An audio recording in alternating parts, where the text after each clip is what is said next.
Okay, so supposed to be meron tayong mga assignment. I don't know kung meron pong gumawa ng mga assignment natin tonight na gusto nating i-present. Sabi nga natin, we talk about yung ating lesson regarding sa, let me just share yung ating pong, okay, but before we do that, let me just go ahead again, ginagawa natin throughout kapag tayo po ay nagkakaroon ng training is we go along with the modules na pinag-aaralan natin just to remind ourselves again. So dito po sa ating disciple training of how we are called to make disciples, meron po tayong 4 na module na ating po pinag-aaralan at ito po ay patuloy nating inuulit para ma-remind tayo po dito sa ating mga pinag-aaralan. Okay? Sa Module 1, ang ating pong pinag-aaralan ay Pursuing Christ at dito pa rin tayo sa ating pag-aaral at ang mga nakapaloob na aralin dito sa topic na ito of Pursuing Christ is yung the Gospel, Repentance and Faith, Assurance of Salvation, Abiding in the Word Part 1, and then Abiding in the Word Part 2, and then Prayer. Sa Module 2, lilipat tayo at tayo tataas sa aralin ng loving God, no? As we pursue Christ, we are also called to love the Lord, no? Pag-aaralan natin yung mga attributes of God, ano ba yung mga patungkol sa ating Panginoon, part 1, attributes of God, part 2, delighting in God, and then obeying Jesus, overcoming temptation, and walking by the Spirit. So, sa module 3, tataas tayo at lilipat tayo sa module ng aralin ng cultivating godliness, and then ang mga aralin na patungkol dito yung practicing the one another's, committing to the local church, the use of time, money and possessions, humility and forgiveness. At sa last module natin is about making disciples. Ang pag-aaralan natin dito is fasting, spiritual gifts, evangelism, the cause of discipleship, disciples, making disciples, and catching a world vision. So medyo mahaba po itong mga aralin natin na gagawin. No? I hope and I pray na somehow matapos po natin itong training natin, so that kapag natapos po natin, we will give you all the certificate, no, na nagpapatunay na natapos po natin itong discipleship training natin based dun sa mga modules na ating pinag-aralan. Okay? Now, sa module 1, Pursuing Christ, sabi ko nga, ang natapos na natin yung the Gospel, Repentance and Faith, Assurance of Salvation, at dito pa rin tayo sa Abiding in the Word, no?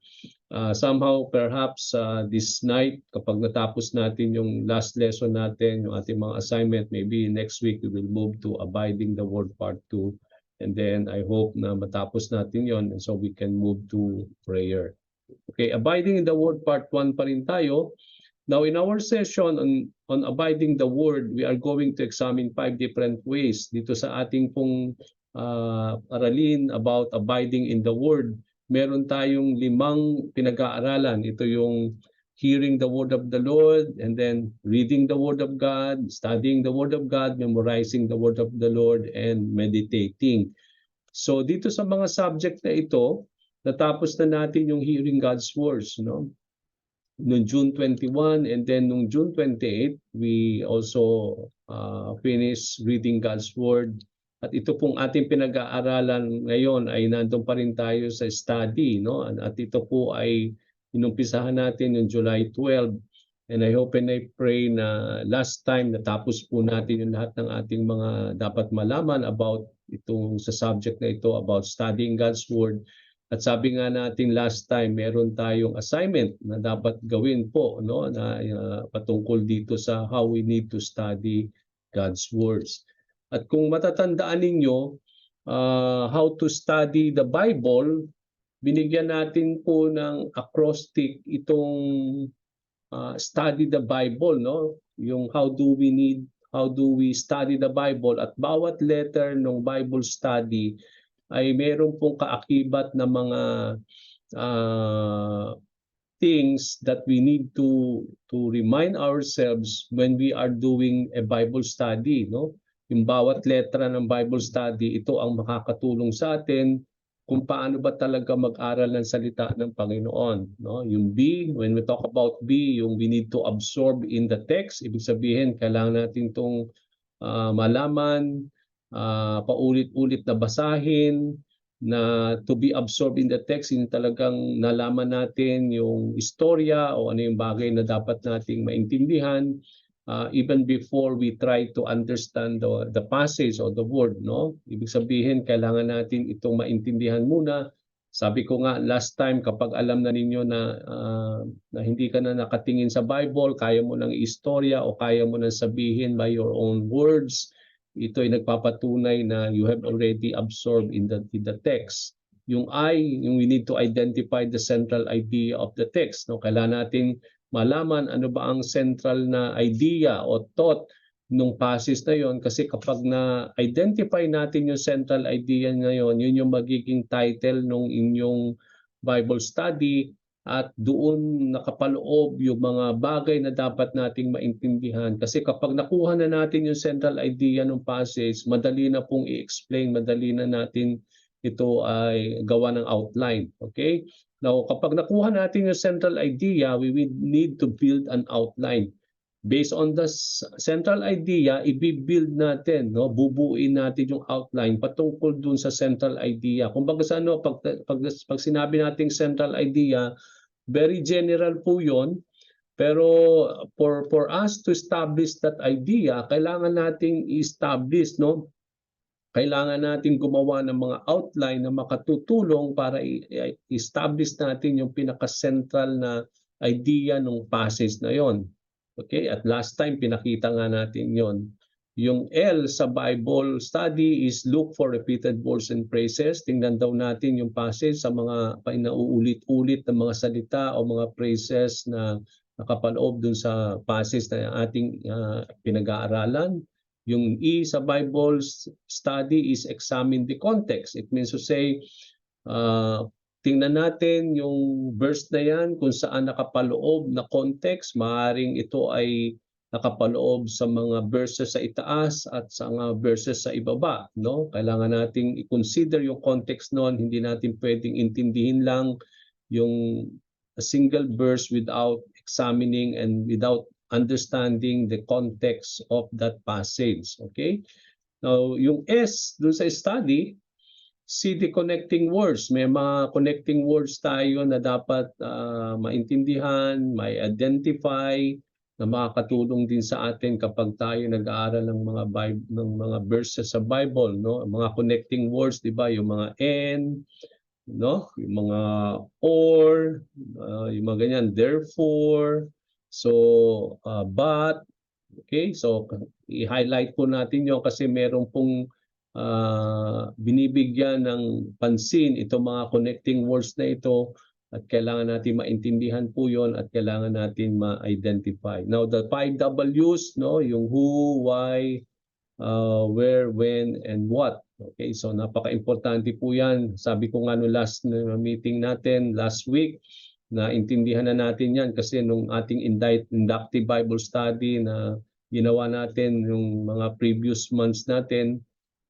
ginawa po natin itong 5 W's, no? And then utilize study tools sa U. Gagamit din tayo ng mga tools na makakatulong sa atin sa ating Bible study, no? Yung mga Bible dictionary, mga commentaries, concordance, no? Yung mga bagay na makakatulong sa atin, mga lexicon. Sabi ko nga, hindi ito magiging kawalan sa atin kung wala tayong mga libro. Kung may internet po tayo, mag-browse lang tayo. Marami pong mga site na makakatulong sa atin upang magkaroon tayo ng mga study tools na kinakailangan natin upang maintindihan yung passage na gusto nating pag-aralan. Okay, yung letter D sa study, determine the plain meaning of the text. Ibig sabihin, intindihin natin mga kapatid yung pinaka-plain meaning nung mga text na ating pinag-aaralan. Sabi ko nga last time na sa ating desire na maintindihan yung mga passages na gusto nating intindihin, mga kapatid, sometimes dinadagdagan natin yung meaning ng text, okay, na wala dun sa passage. Okay, kailangan nating mag-stick dun sa plain meaning nung text na pinag-aaralan natin. Huwag tayo mag-allegorize. Pag sinabi nating allegory, nagbibigay tayo ng meaning na wala naman doon sa Bible, na wala doon sa text. Okay, iwasan po natin 'yon mga kapatid kasi alam natin na ang intensyon ng writer na kung bakit ibinigay po itong mga passages na ito sa atin is for a definite reason, no? At ito ay nakasalalay doon sa mga audience o yung mga kanya mga kung paano niya ito isinulat dito sa mga taong ito at meron siyang dinidil na mga bagay ng mga panahon na yon. So we need to stick to the plain meaning of the text, no? Kung ganun lang kasimple yon, ganun lang po yon. Tanggapin lang natin yon. Wag na nating dagdagan. Sometimes kung ganun lang ka-plain ang meaning ng text, sometimes dinadagdagan natin para maging mas ano pa o makakita pa tayo ng ibang mga meaning. But then kung wala na po talaga, huwag natin pilitin talaga kung ganun lang ka-plain yung meaning ng passage na ating pinag-aaralan. Okay? Now, yung your life, ito yung more of application. Application, yung meron bang mga sin na dapat i-avoid, mga promises na kailangan pong i-jot down at i-remember, no? Mga commands na dapat nating i-obey. So sa mga ganoon, so mamaya pag-aaralan natin uli yan so that we are able to know. So sabi nga natin kapag nag-aaral tayo, pag sinabi nating abiding in the word of God, how is it really to abide? Ang sinabi doon, no? To abide in the word of the Lord is to hear continuously from the Lord with the purpose of obedience. No? Ang intensyon natin, bakit tayo gustong mag-aral ng salita ng Panginoon at makarinig ng salita ng Ama, ng Panginoon Diyos is because ang intensyon natin doon ay ito ay maipamuhay o mai-obey. Yun po yung intensyon natin. Kaya to abide in the word is to hear the word of the Lord continuously with the intention of obeying it. And how do we abide in the word of the Lord? Ito nga yung pinag-aaralan natin, no? Yung 5 bagay: reading, studying, memorizing, no, meditating, no? And then sabi nga natin na napaka-importante nating maintindihan so that we are able to know how to abide in the word of the Lord. Okay, so meron po bang gumawa ng assignment who wants to present? Di ba sabi ko nga itong how to study Bible na ito, i-apply natin sa isang passage na gusto niyong pag-aralan. Meron pang gumawa based dito sa acrostic na ito na gusto niyo i-present? Meron po bang gumawa this evening ng inyong assignment? O wala? Meron ba? Kahit isa or... Okay? Okay? So, medyo nalilito pa, Pastor, kaya nalilito pa. sample po muna. Okay, sige. Okay, so medyo kung nalilito pa ang lahat, ibig kong sabihin, sa isang passage, kunyari, isang passage, i-apply mo itong Bible study na ito, yung BIBLESTUDY, dun sa passage na yon, para maintindihan mo siya at ito yung pamamaraan na gagawin mo dun sa passage na yon. Okay, so be absorbed in the text, identify the central idea, build an outline, look for repeated words and phrases, examine the context, see the connecting words, the 5 W's, utilize study tools, determine the plain meaning of the text, and then your life. Okay, so I'll give you one more example today. No? Sama-sama natin gagawin to so that maintindihan ninyo. Okay, before I give the answer, kailangan nating tayo po ang magsasagot ito together. Okay, now let's start. Okay, so your life, sabi nga natin sa your life, ano yung gagawin natin? More of application, no? Sabi ko nga kanina dito sa why ng Bible study, ito yung application. Ito yung parang i-apply natin yung acrostic na spec, yung S, meron bang sins na dapat i-avoid na sinabi doon sa verse na yon? Meron bang promises na i-claim natin doon sa passage na yon? May example ba na ibinigay na pwedeng tularan? Merong commands ba na dapat i-obey? Knowledge na makakagain sa ating understanding dun sa text na yon. Okay? So yung spec na yan, another acrostic na pwede ninyong gamitin kapag application na. Okay? Kapag application na, yung gusto mong i-apply ngayon yung passage na ito, naintindihan mo na, maaaring yung passage na yun, merong nagbinigay doon na may mga thou shall not o do not do this, no? Yun yung mga sins to avoid, no? Or meron namang mga promises na ibinigay si Lord doon na dapat nating i-jot down, i-claim, mga examples, mga commands and knowledge to gain from the text. Okay? Now, dito nagbigay ako ng very simple. Alam na alam natin, John 3:16 to 18. Okay, study the passage. I-apply natin itong Bible study, yung acrostic ng Bible study. At papakita ko po kung paano natin gagawin. Okay, para very simple ito. Alam na natin itong passage na ito, kabisado natin, na lagi nating itong kino-quote. Okay, but then sabi ko nga, hindi lang importante na memorize natin ito, kino-quote natin, pero napaka-importante na alam natin yung meaning nitong passage na ito. At higit sa lahat, alam natin na ito po ay ipinamumuhay natin. Okay, so John 3:16 verse 18. Ano ba itong John 3:16 verse 18? Okay, can someone read this for us? Sino may Bible dyan, and then unmute yourself and then read John 3:16 to 18. Either Tagalog or maybe siguro maganda English because mas maganda. Sino meron pong English Bible, can you read John 3 verses 16 to 18?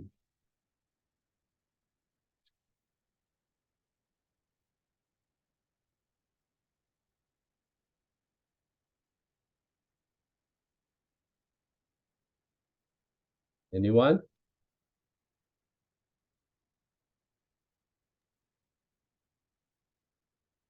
For God so loved the world that he gave his one and only Son, that whoever believe in him shall not perish, but he have eternal life.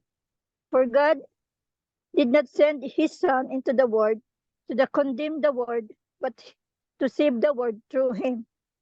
Whoever believes in him is not condemned, but whoever does not believe stand condemned already, because he has not believed in the name of God, one and only Son. Amen. And thank you, Sister Jezabel. Okay, so binasa ng ating kapatid po itong John 3:16 verse 18. Okay, I have put also here in the passage, no, in our screen. Ito po yung pag-aaralan natin. Okay? For God so loved the world that he gave his one and only Son, that whoever believes in him shall not perish but have eternal life. For God did not send his Son into the world to condemn the world, but to save the world through him. Whoever believes in him is not condemned, but whoever does not believe stands condemned already, because they have not believed in the name of God's one and only Son. Okay? Now dito, kung mapapansin natin, no, di ba ang unang-unang dapat na gawin bago tayo mag-aral, bigay ng meaning itong passage na ito, anong unang-una natin do sabi, no? Sabi doon, we need to, balikan natin yung ating be absorbed in the text. Okay? Absorb muna natin yung text. Even before ka mag-identify, even before ka mag-outline, even before look for repeated words, ang unang-una talagang dapat gawin muna is basahin ito hanggat maintindihan mo kung ano yung sinasabi nito. Okay? Now, can someone explain this in very simple Tagalog? Kung gusto niyong Tagalogin, anong sinasabi nitong verse na ito? Okay, kailangan daw muna natin absorb itong text na ito. Ano ba sinasabi dito sa mga verses na ito in your own words? Paano mo i-explain ito in your very simple own words na nagpapatunay na na-absorb mo itong text, na intindihan natin ito?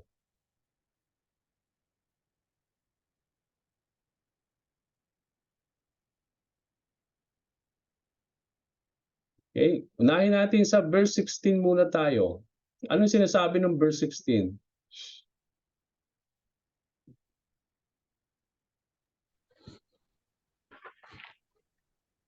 Sige, unmute lang po. Sinasabi po doon, Pastor, na sa pagmamahal, dahil sa pagmamahal niya sa atin, binigay niya ang kanyang bugtong na anak. Okay? Binigay sa atin si Jesus Christ. Okay? So, okay, ano pa? Yung kaduktong pa nung yung pong naniniwala sa kanya, hindi mapaparusahan bagkus magkakaroon po ng buhay na walang hanggan. okay. So, yun, no? Napakasimple. Yung sinabi ni Sister Vilma. No, ganun na lang daw ang pagmamahal ng Panginoon o ng Diyos sa sanlibutan. No? Ibig sabihin, mahal ng Diyos ang sanlibutan. No? So, ibig sabihin dito, now, itong world dito, mga kapatid, dapat maintindihan natin, ano ba ang world dito? Yung mundo ba o yung tao? Tao. Yung tao. Amen. Tama. Okay? Kasi, di ba sabi sa 1 John, sabi ni John sa 1 John, do not love the world and anything that is in the world. Di ba? So, dito, kung bakit gano'n yung sinasabi dito, God so loved the world, doon naman kay John, for do not love the world, no? So yung world dito, hindi ito yung sinasabi ni John sa 1 John na world. Yung sinasabi ni John doon sa 1 John na world doon, yung mundo. Okay? Itong world dito sa John 3:16, hindi ito yung mundo. Hindi yung physical world, kundi yung humanity, no? Yung sanlibutan, yung ibig sabihin yung tao. Okay? Mga nilalang ng Panginoon. Okay? Yun ang ibig sabihin. So ganun na lang daw ang pagmamahal ng Diyos sa mga tao, sa sanlibutan, na ibinigay niya ang kanyang kaiisa at only son, no? Yung kanyang anak, na kung sino lang daw po ang maniwala, sumampalataya sa kanya, ay hindi mapapahama, kundi magkakaroon ng buhay na walang hanggan. So dito ang liwanag, no? Napaka-simple ito, napaka-simple text, na ang pagmamahal ng daw ng Diyos ay nasa tao, at dahil sa pagmamahal na yan, ibinigay niya ang kanyang bugtong na anak, at sinong sumampalataya sa kanya, hindi sila mapapahama, kundi magkakaroon ng buhay na walang hanggan. Ganun kasimple. Okay, verse 17. Sino gusto mag-explain ng verse 17?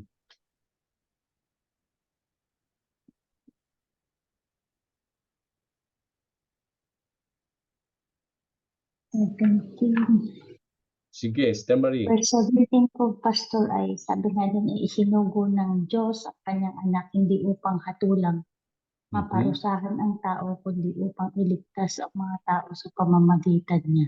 Amen. Okay, so ganun kasimple. Sige, Sister Marie. Ganun po tayo kahalaga sa Diyos na yung kaisa-isa niyang anak ay isinugo niya upang hindi tayo ang makaranas ng kaparusahan, kundi nako lahat ng Panginoong Hesus upang tayo iligtas. Amen. Okay. Now, kung mapapansin nyo sa verse 17, dalawang word na binanggit dyan. Okay? For God did not send His Son into the world to condemn the world. Okay? Anong pagkakaiba na itong world na ito? Magkaparehas pa itong world na ito? Hindi O po. magkaiba? Okay. Anong pagkakaiba dito? Yung World, pong mundo. mundo, yung isa, yung Sa tao. Okay. Sanlibutan. Okay. So tama. Okay. So dapat maintindihan natin yun. Kasi sabi ko nga kanina, di ba, take note of repeated words. Maraming inuulit-ulit yan, yung world. Di ba?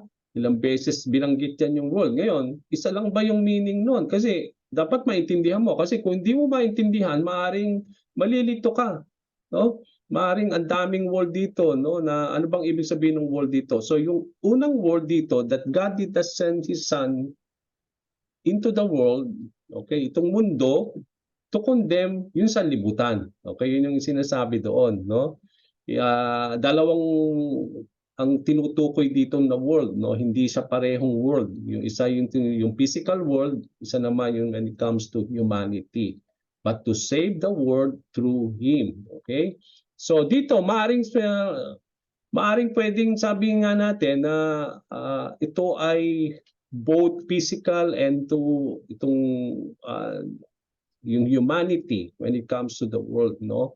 And I believe that even kung mapapansin natin, maaaring pwede natin i-consider dito sa verse 17, hindi lang humanity. But we know that Jesus Christ will redeem all the creation of the world, of God. No? Ibig sabihin, Jesus Christ not only will redeem mankind, but He will redeem the whole creation of the Lord. No? Ibig sabihin, there will be redemption for the whole creation. Kaya nga, there will be new heavens and earth at the coming of Jesus Christ. So ibig sabihin, there will be new heavens, there will be new earth, no? And maaring kasama yun doon sa but to save the world through Him. But pero ang pinaka-meaning dito do sa context ng 16 to 18 is not about yung creation, but it talks about humanity, no? Kaya dito maaring pwede save the world, itong yung physical world through Him, maaring pwede kasi there will be new heavens and earth. Pero yung world dito na binibigyan more pansin dito ni John is yung sanlibutan. Okay, yung humanity, yung salvation of humanity. Okay? Now verse 18, sige, punta tayo sa verse 18. Who wants to explain verse 18?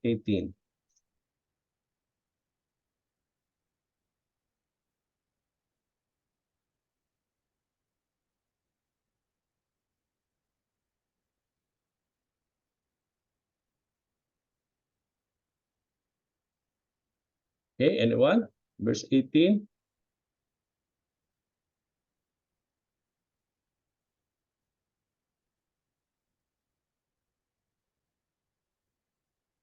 Okay. Now, sabi dito, whoever believes in Him, sino daw po ang sumampalataya, maniwala dun sa isinugo ng Panginoon, ng Diyos, ay is not condemned, no? They will not be condemned. But whoever does not believe, sino daw ang hindi maniwala at sumampalataya, they are already condemned. Okay? They are condemned already. Why? Because they have not believed in the name of God's one and only Son. So, ang hindi raw po sumampalataya, they are already condemned because hindi sila naniwala sa in the name of God's one and only Son. Okay, ganun kasimple lang po itong John 3:16 to 18, no? Napakasimpleng mensahe na ganun yung pagmamahal ng Diyos sa sanlibutan, na ibinigay niya kanyang bugtong na anak, na sino sumampalataya sa kanila, sila hindi mapahamak at sila ay magkakaroon ng buhay na walang hanggan. Na sinugo ng Diyos ang kanyang anak hindi para i-condemn ang sanlibutan, no? Kundi iligtas ang sanlibutan sa pamagitan niya. Sino daw ang maniwala, sumampalataya sa kanya ay hindi mapokondem. Pagkus sino daw po ang hindi naniwala, they are already condemned dahil hindi sila niniwala in the name of God's one and only Son. Okay, ganun po kasimple yon, no?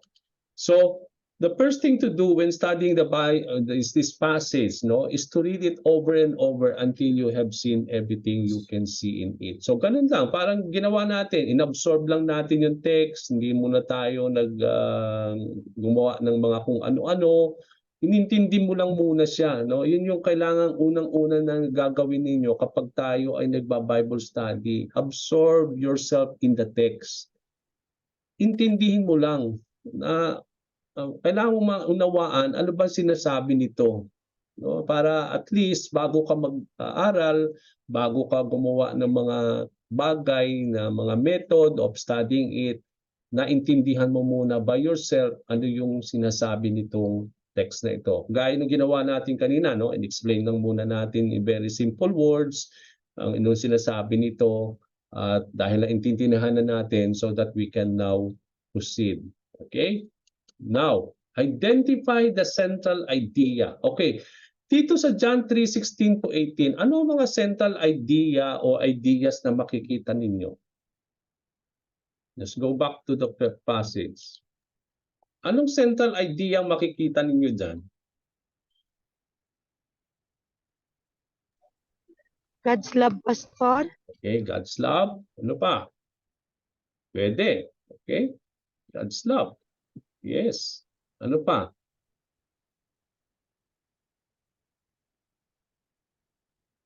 Bukod sa God's love, ano pa ang makikita ninyo dyan? Na parang mga central idea o ideas nitong passages nito. Marami dyan. Hindi lang God's love ang makikita nyo dyan. We will not be condemned, Pastor, if we believe in Him or we have faith. Sumasampalataya sa Kanya. Tayo sa Kanya, we will not be condemned at all. Okay. Pwede. Oo. Pastor, God gave His only begotten Son. Okay. God gives His only begotten Son. Okay.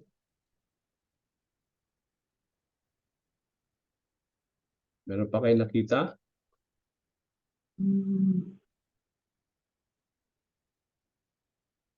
Okay. Kung wala na, tingnan natin. Okay.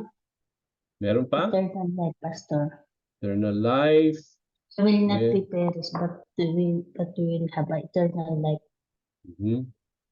Okay. So it can be also. Now let's see. I have listed down some of the some mga central ideas of John 3 sa akin, ha. I don't know if this is something that you have seen. Pero sabi nga kanina, sabi ni Sister Mylene, and that's true. Unang-unang makikita natin central idea sa John 3:16 verse 16 to 18 is the love of God for the world. Okay? Simpleng-simple, okay? Yung para bang idea na hindi napakahaba, yung para bang pag pinasa mo yung John 3:16 to 18, kitang-kita mo kagad na ang idea dito yung pagmamahal ng Diyos. Okay, para kanino? Sa sanlibutan. Okay, so ganon. Kasimple lang siya, no? At mamaya, i-build natin yan mamaya. Ano ba itong love na ito? Pero wag muna ngayon. Parang lalagyan mo siyang ng title. Kung lalagyan ko itong title ng John 3:16 to 18, ano magiging title nito? Dahil ito yung isi-share ko, ito yung magiging gusto kong i-Bible study at ituturo. So lagyan mo siya ng title. So pwede ang title mo, The Love of God for the World. Okay, so pasok na pasok. Kasi for God so loved the world, no? O, ilagay mo, The Love of God for the World. No? So, o gusto mo naman, The Love of God lang. Sabi nga ni Sister Malin, okay lang din yun, walang problema yon. Okay, so the love of God for the world. So ako gagawa ng central idea nito, ang gagawin ko, the love of God for the world. Okay, another thing na makikita ko dito sa passage na ito, God's one and only Son. Okay, kasi hindi nyo napansin, pinauulit-ulit yan kanina, God's one and only Son. At kung mapapansin ninyo, balikan natin yung wala pang binabanggit na pangalan dyan. Ang tinutukoy lang lagi, God's His one and only Son. Okay? Tapos binanggit na naman dito, God's one and only Son. May binanggit dito, God did not send His Son. No? So wala pa siyang binanggit kung sino itong Son. Okay? Gusto mong i-reveal, sino ba itong God's one and only Son? No? Gusto mo siyang tukuyin. Okay, so ang magiging title mo dito, siguro sa central idea mo, The Love of God for the World or God's One and Only Son. Okay, gusto mong i-build up yon kasi kitang-kita yun sa central theme nung passage na yan, God's One and Only Son, kasi pinaulit-ulit yon. Another thing, siguro ikatlo, Salvation by faith. Di ba pinaulit-ulit doon, whoever's believe will be saved, no? Yung there is always believing, and believing is always out of faith, no? At yung makikita natin dito, salvation that is by faith. Okay, so dito pasok na pasok po yan, tatlong yan. So pwede mo kang pumili diyan, no? Pwedeng gawin mong title, A Love of God. Pwede mong gawing title itong passage na ito, God's One and Only Son. Okay? Pwede rin namang salvation by faith. Ganun lang kasimple. Ito yung idea ng itong passage na ito, salvation. Kaya kapag gumawa ka ng outline ngayon based on the central idea, i-build mo yan. Okay, so papakita natin. So ganyan, in-identify mo na siya, no? Absorb, be absorbed with the text. I identify the central idea. Gawa ka lang ng title ng passage mo. Yun na yun. Okay, huwag masyadong mahaba. Parang title lang siya. Okay, ito yung title mo, Salvation by Faith, or God's One and Only Son, or The Love of God for the World. Okay, so yan yung central idea mo. Okay, let's go to B. Next, build an outline. Use your central idea as the title. So yun nga yung title mo, no? Yun yung pinaka-title ng passage. And then seek to find the natural division within the passage, making sure that each division relates to your central idea. Ngayon, yung central idea, balikan natin. Kunyari, yan ang central idea mo, the love of God for the world. Now, how do you build that based on this John 3:16? Paano mo siya i-build? Paano mo siya patutunayan na yung pagmamahal ng Diyos ay ganon? Paano mo ilalarawan yung pagmamahal na yan based on this passage, no? O kaya God's one and only Son, ano ba ito? Sino ba ito? Okay, in salvation by faith. So i-build mo siya, at ito yung tinatawag nating yung build an outline. Okay? Now let's see. Pakita ko sa inyo. Okay, the love of God for the world, yan ang central idea mo. Magagawa tayo ng outline based on this love of God for the world on John 3 verses 16 to 18. Okay, papakita ko po sa inyo. Now, what is this love of God for the world?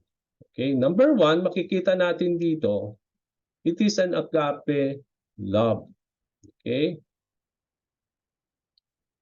Okay, tignan muna natin itong agape. Okay, what is this love of God for the world? Pag sinabi nating agape love, anong ibig sabihin nito? Unconditional love. Unconditional love. Okay, that's true. Ganun na lang ang pagmamahal ng Diyos sa sanlibutan. Bakit niya mahal ang sanlibutan? Unconditional yon. Alam naman natin ang sanlibutan ay makasalanan. Okay? So, ibig sabihin, yung pagmamahal na yan, the love of God for the world, hindi dahil lovable itong world o yung humanity, kaya mahal sila ng Diyos. Hindi.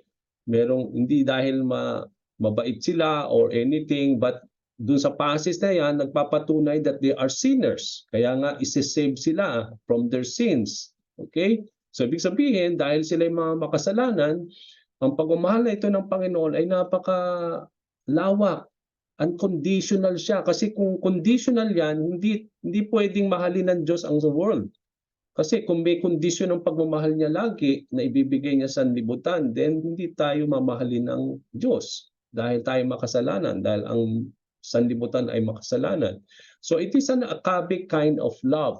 Okay, now what is this agape love? The unconditional. It is a love that gives. Sabi doon, for God so loved the world that He gives. Kaya yung pagmamahal na yan, yung pagmamahal ng Diyos ay nagdala sa Kanya para magbigay. At ang anong ibinigay niya? Ang Kanyang bugtong na anak. Okay? It is a love that gives. So tingnan niyo po yung outline ninyo, nakakadagdag dun sa idea ninyo, sa title ninyo. Preaching na po yan, no? Teaching na po yan. Okay? Binibuild up ninyo itong title ninyo, yung outline, at ang lahat ng makikita nyo ay nandun lang sa passage. Inilalarawan mo kung ano ang pagmamahal ng Diyos. Sinabi mo, agape love, unconditional. Sabi ni Sister Vilma, tama yon. Kasi hindi mamahalin ng Diyos ang sanlibutan kung may condition ang pagmamahal ng Diyos. But it is an unconditional love. Okay? It is sacrificial love, no? Hindi lang unconditional, sacrificial love. Kaya nga, it is a love that gives. No? To the point that even He will sacrifice His Son, Jesus Christ. So, love that gives. Okay? Another thing is that what kind of love of God is for the world? It is not only a love that gives, but a love that leads to life. Okay? That whoever believes will not perish, but will have eternal life. Okay? It is a love that always leads to life. No? Kaya nga, sabi doon, itong pagmamahal ng Diyos ay magdudulot ng buhay na walang hanggan sa mga taong sasampalataya sa kanyang bugtong na anak. Okay? It's a love that leads to life. Okay? And love that does not condemn. Okay? So tingnan niyo po, ganun lang kasimple. Di ba yan lang naman ang sinabi sa John 3:16, hinimay-himay lang ninyo, yun din ang ilalagay ninyo sa title ninyo. Okay, kung ituturo mo ngayon itong John 3:16, verses 16 to 18, na itong outline mo, kahit napakadali mong explain ng John 3:16 to 18, kung may outline kang ganito. No? Preaching na po ito, mga kapatid, teaching na ito. Yan, ganun lang kasimple. Oh. The love of God for the world. Sabi ng Panginoon na itong pagmamahal ng Diyos na ito ay unconditional love. It is a sacrificial love dahil ang mundo ay makasalanan. Mahal pa rin ng Diyos ang makasalanan. But then, sabi nga natin, kung ito ay conditional, hindi niya mamahalin ito. Ano ba itong love ng Panginoon sa sanlibutan? Ito ay pagmamahal ng Diyos na marunong magbigay. That He sacrificed, He gave His only begotten Son. Itong pagmamahal ng Diyos ay nagdudulot ng buhay. At ang buhay na ito ay buhay na walang hanggan. At itong pagmamahal na ito ay hindi nagko-condemn. Okay? It love that does not condemn. Okay, so dito marami ka nang magagawang turo dito. Marami ka nang magagawang mga preaching or anything that you want to share in your Bible study. Basta may outline ka dyan yan, ang dali mo nang gustong sabihin, madali ka nang magturo. Kasi kung babasihan mo lang ituturo mo doon sa title mo at doon sa mga outline na gusto mong i-build up itong title na ito, na yun na yun. Yun na yung pinakamensahe nitong John 3:16 to 18. Kasi yan po yung sinasabi sa John 3:16. Yung agape love, yung love that gives, love that leads to life, love that does not condemn. Okay? And love that saves. Okay? Diba? Ito yung pagmamahal na nagliligtas. Okay, yung pagmamahal. Sabi nga, no greater love than this, that to give his life for a friend. Okay? To save someone. No, you have to give your life so that you are able to, gano'n na lang ang pagmamahal. No greater love than this, sabi ng Panginoon. Wala namang higit na pagmamahal na ibigay mo ang iyong sarili sa isang kapwa. Okay? And that is what the kind of love that we come to see from the Lord, no? A love that saves, and that is the kind of love that we see. Okay, ganun lang po kasimple, no? Yan po yung nakita natin sa John 3:16. Hindi ako nagbigay ng meaning, hindi ako nagdagdag diyan. Ganun lang kasimple yung passage na yon, yung John 3:16 to 18. Yan, lahat ng nakita natin, nandun lang po yon, no? Napakasimple. Okay? Ngayon, dapat lang matuto kayong magganito. Kasi ganito, saan mo makukuha ito? Nandun lang naman din sa text. No? Kailangan mo lang siyang practice, mga kapatid. Mag-practice lang po tayo. Kasi pag na-practice ninyo ito, ang dali na ninyong gumawa ng mga ituturo ninyo na hindi kayo mangungopia sa internet, hindi kayo mismo ang makakadiscover ng gusto mong ituro sa iba. Okay? At natututo tayo dito kapag ganito tayo. Hindi tayo nagso-shortcut. Okay? Now, the love of God for the world. Okay, yan yung central idea. Now, punta tayo sa panibagong central idea natin. God's one and only Son.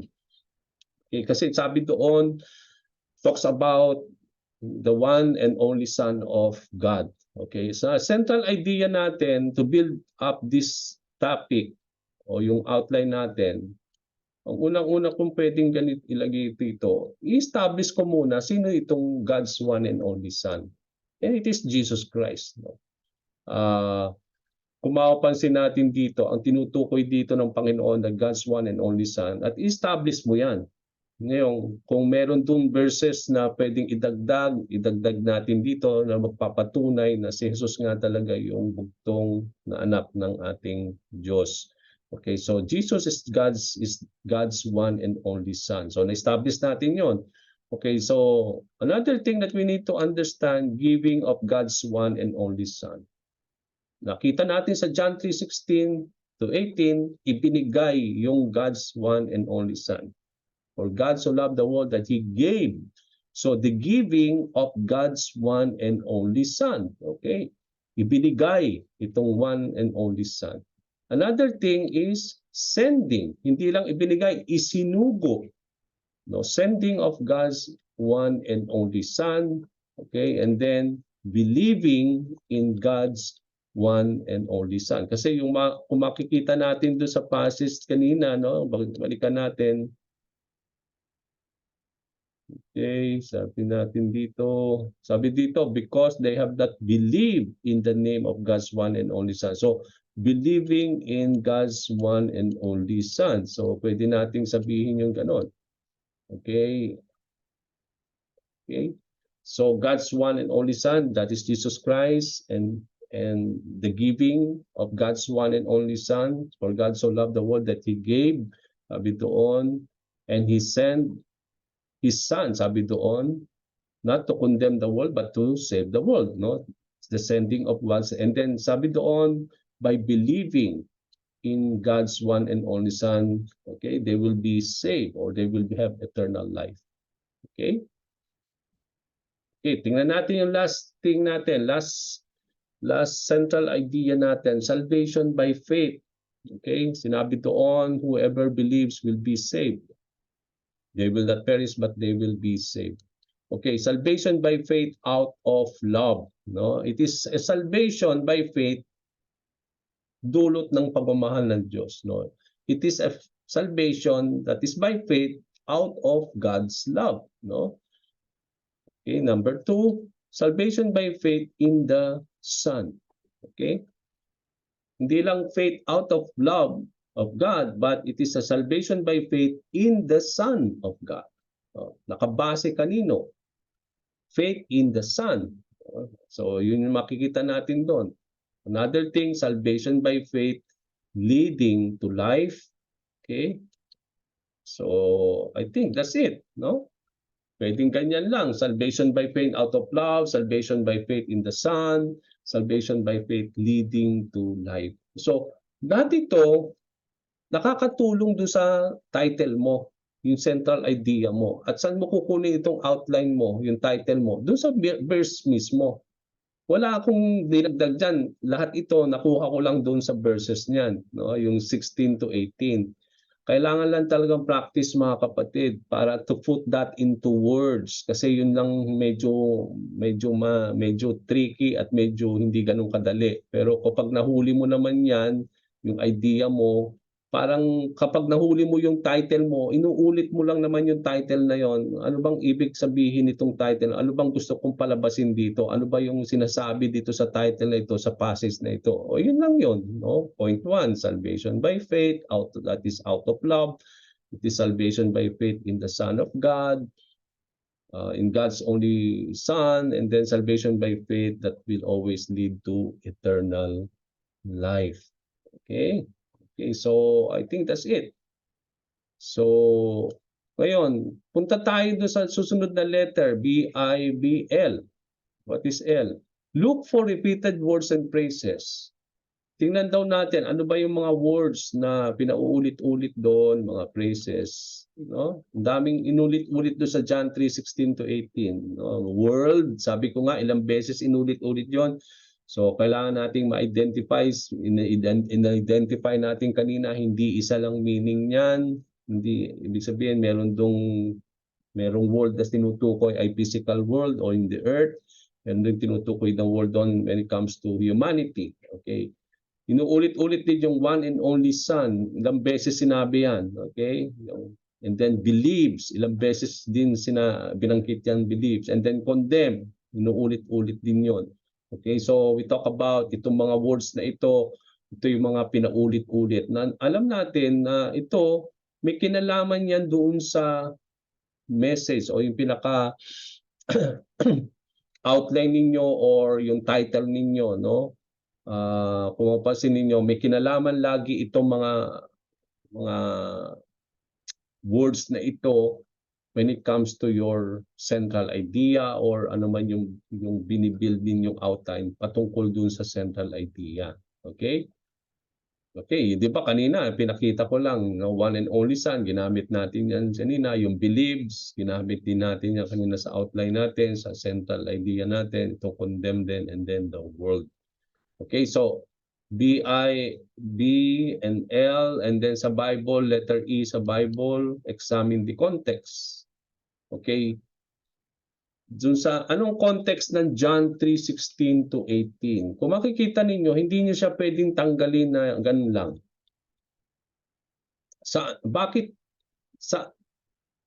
Saan ibinigay ito ni John, no? Paano niya isinulat itong verse 16 to 18? Hindi siya pwedeng tanggalin ng ganun lang. Kasi kung mapapansin ninyo, yan ay nakapaloob sa John chapter 3 verses 1 to 21. Kaya kung gusto mong pag-aralan ng John 3:16 to 18, hindi mo siya pwedeng pag-aralan lang ng 16 to 18 lang. Tingnan ninyo yung verses 1 hanggang 21. Kasi doon mo maintindihan lahat-lahat yung patungkol sa John 3:16 to 18. Di ba sa John 3:1 to 21, ito yung si Nicodemus dumalaw kay Jesus, di ba? At dito nag-usap sila, yung sinabi doon ni Lord na unless a man will be born again, he will not see the kingdom of God, di ba? And then sabi ni Nicodemus, how is it a man to be born again? Kailangan ba niya pumasok sa sinapupunan ng kanyang ina, no? Sabi niya, those who is born in the physical, or those who are born in the flesh will be born in the flesh, but those who are born in the spirit will be born in the spirit, no? So dito may sinasabi si Lord na dalawang birth, yung birth by physical, yung physical birth, meron namang spiritual birth. At yun yung sinasabi niya ditong born again in the spirit, no? So dito, doon nakapaloob yun at doon isiningit ni Lord itong John 3:16 to 18. Okay? At yun yung context niya, kaya hindi mo siya pwedeng tanggalin kasi may kinalaman ito doon sa dinidiscuss ni Jesus Christ kay Nicodemus. Okay, so napaka-importante na yung context natin ay nakapaloob doon sa chapter verses 1 hanggang to verses 21 at hindi mo siya pwedeng tanggalin na yun lang ang pag-aaralan mo. So pag pinag-aralan mo ito, i-consider mo yung buong yun, yung verse 1 hanggang 21. Okay, yan yung tinatawag nating examining the context. Tinitingnan din natin, maaring merong ikadadagdag doon sa meaning mo, sa verses 16 to 18, doon sa mga passages pa o sa mga verses na nakapaloob yung gusto mong pag-aralan. Okay? Now, punta na tayo sa study. S, see the connecting words. Ano yung mga connecting words? Yung mga nagkakabit-kabit sa mga words. Okay? Doon sa passages natin na John 3:16 to 18, ang daming mga connecting words. For, di ba? For God so loved the world, merong and, merong but, that whoever, because, no? Ito, kapag itong mga connecting words na ito, merong itong binibigyan ng diin. Kaya, for example, for God so loved the world. Yung for na yan, ang hina-highlight ng for, yung pagmamahal ng Diyos. For God so loved the world. Okay, yung for na yan, binibigyan niya ng pansin, yung pagmamahal ng Diyos sa sanlibutan. Yung and naman, kinakabit. No? May karagdagang na dapat i-consider. Yung but, merong pasubali.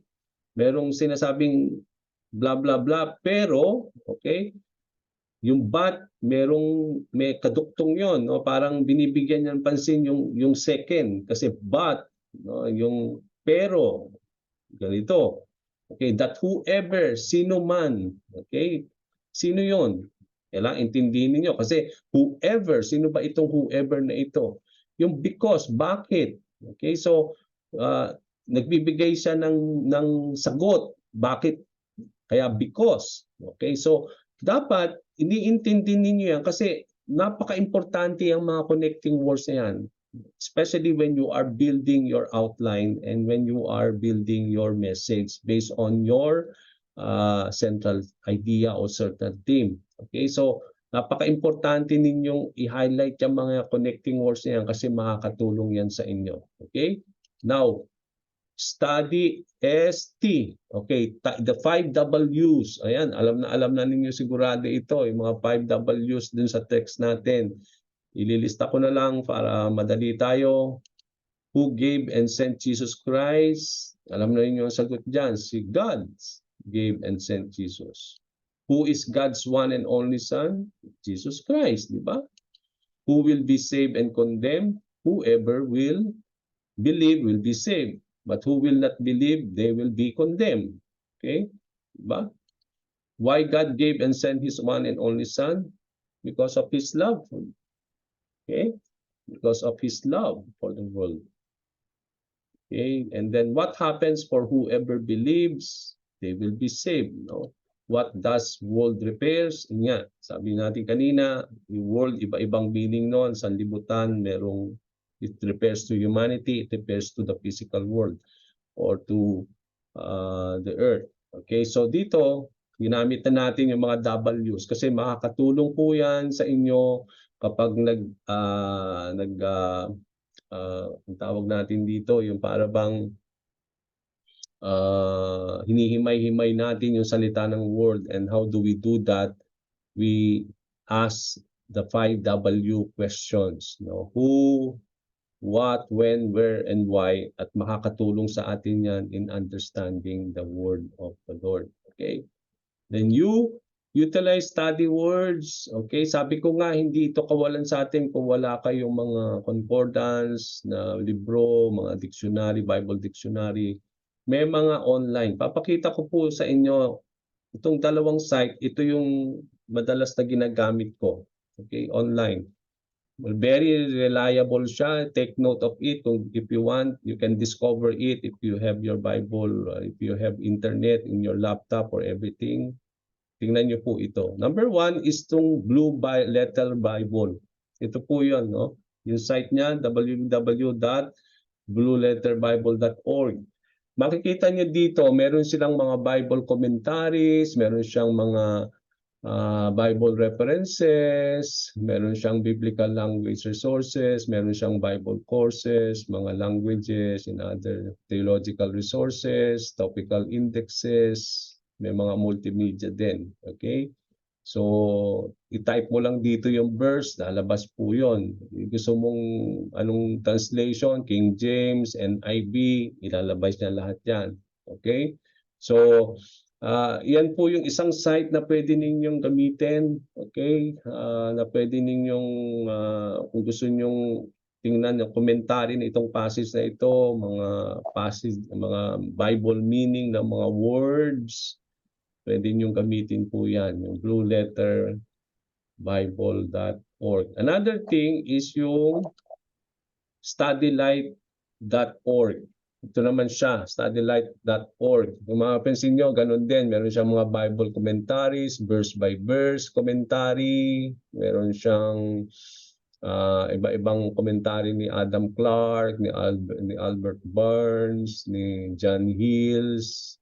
So iba-iba po siya. Meron ding mga concordance, mga Thompson Chain References, yung Topical Bible, meron siyang Bible Dictionary, meron siyang mga Bible Encyclopedia. Okay, so may mga explanation din of Bible study tools, why study the Bible, basahin niyo diyan, tuturo sa inyo doon. Okay, so ito ay makakatulong sa inyo further, no, sa inyong pag-aaral ng mga study tools na talagang sabi nga natin sa lesson natin, makaka-add po yan sa inyong pag-aaral ng mga salita ng Panginoon. Okay, kailangan lang ninyo is you know where to go. Okay, and itong two of the most reliable sources online, yung studylight.org tsaka yung blueletterbible.org.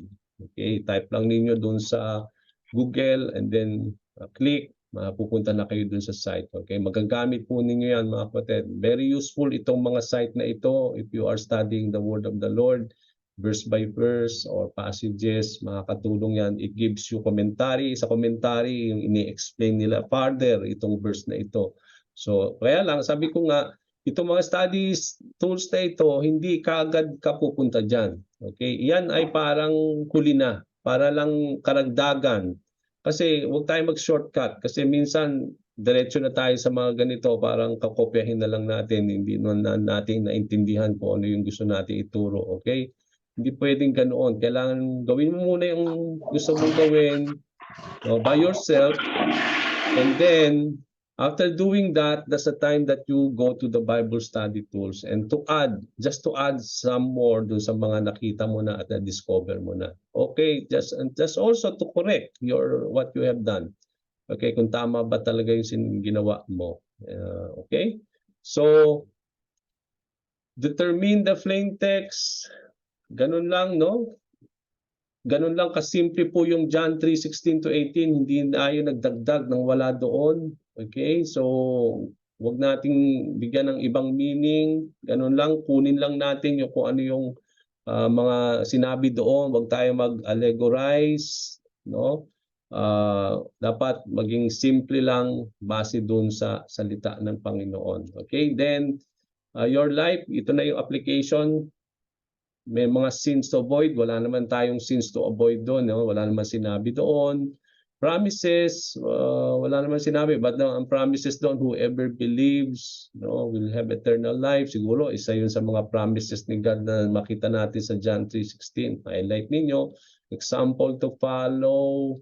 Pwede siguro example ni God kasi ang tinuturo ni God dito yung he is willing to give up his son for the sake of mankind, no? Yun yung siguro pwede nating gawing example yon na we want to follow the love of God, no? Yung we want to follow God that you are willing to give up something for a person who are in need, no?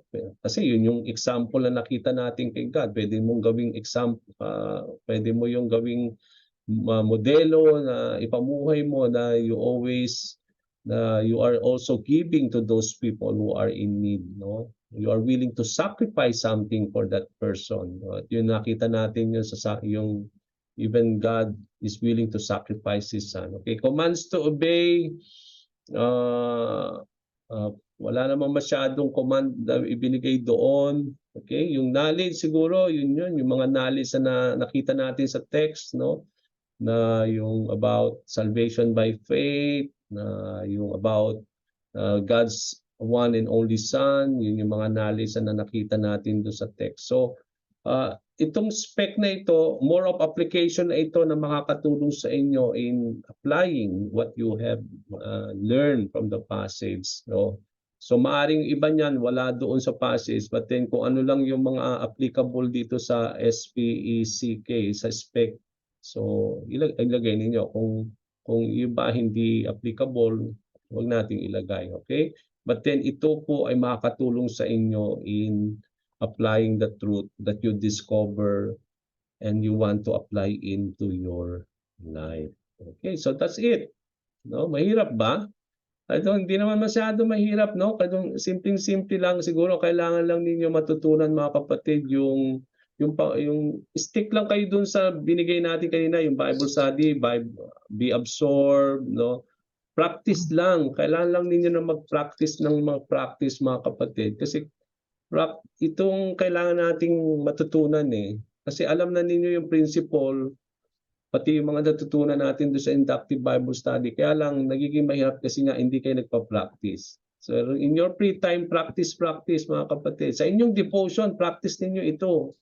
Kasi yun nga yung essence ng bakit kayo nagdi-devotion sa umaga, nag-aaral kayo. I-practice ninyo itong tinutut na papag-aralan natin. Kasi makakatulong po ito doon sa inyong devotion. no? At napaka-importante po itong i-apply natin itong mga principle na ito of studying the word of the Lord. How do we study it? Yun nga, yung Bible study. Yung lahat ng letter na yon, merong dapat na meaning yon, na makakatulong sa inyo to how to study a passage or verses in the Bible. Okay? Okay, so with this we end. So by next week, tutuloy natin yung part 2 ng abiding the word part 2. Natapos natin yung reading, hearing, and then studying. Ang pag-aaralan natin next week is about meditating and memorizing. Why we meditate, why we need to memorize the word of the Lord, and then alamin din natin how do we meditate the word of the Lord. Okay, and for that, we will do that by next week. Okay, so as we end, let me just stop this recording. So I will give this recording to you para meron kayong basihan. Pwede nyo ulit-ulitin itong recording na ito para hanggat matutunan po ninyo, and I will give you again this recording to Sister Seni para i-distribute sa inyo. Okay, I'll stop